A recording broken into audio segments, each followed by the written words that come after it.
Magandang araw mga bata, ako nga pala si Teacher Jen at ngayon ay may tatalakayin akong kwento para sa inyo.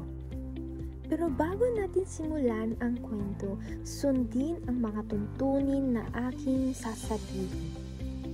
Umupo ng maayos, huwag maingay, at pakinggan ng mabuti ang kwentong aking tatalakayin. Ang pamagat ng ating kwento ay si Patsy ang pusang masipag. Anong pamagat ng ating kwento?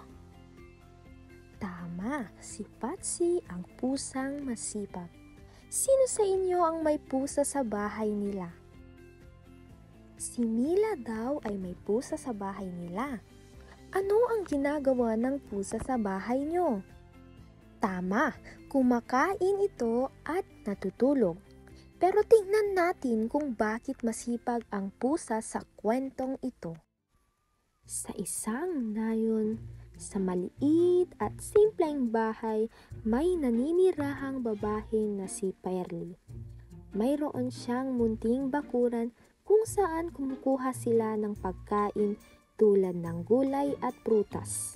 May alaga siyang pusa na ang pangalan ay Patsy. Ang pusa ay matulungin sa gawaing bahay kaya lubos ang pagmamahal at pag-aalaga ni Perly kay Patsy. Sa pagsapit ng umaga, sa tuwing gigising ang pusa, palagi niyang ginigising si Perly dahil palaging mahimbing ang pagtulog nito.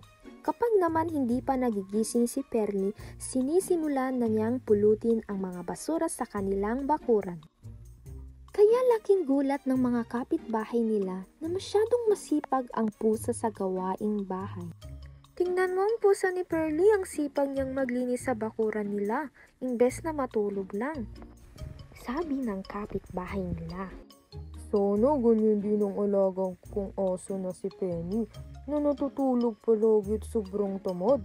Sabi naman ng isang kapitbahay. Sa paglipas ng araw, habang dinidiligan ni Perly at Patsy ang kanilang bakuran, may narinig na tahol ng aso si Perly mula sa kanilang bakuran.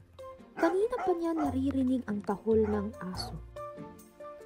Hanggang sa kinausap ni Patsy ang aso ng kapitbahay na si Penny. Ano ang kinagagalit mo, Penny?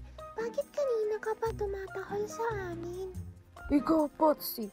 Palaging ikaw na lang napapansin dito sa ating nayon. Dapat sa'yo ay matulog ng mahimbing para ikaw naman ay tumangkad pa.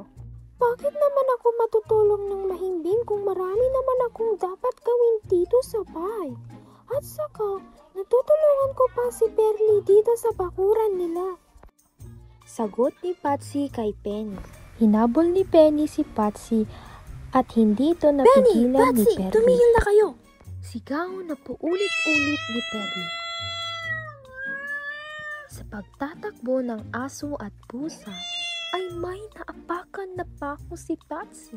Kaya tumigil sa paghahabol si Penny sa kanya. Aray ko! Sakit ng pako! Paghahagulgol ni Patsy.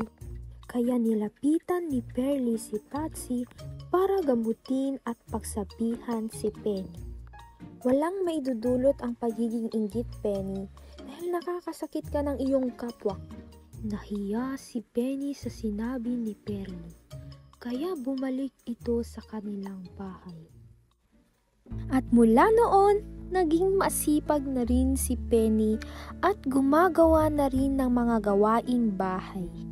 Hindi na rin galit si Penny kay Patsy dahil nagkapatawaran na sila at naging magkaibigan pa silang dalawa.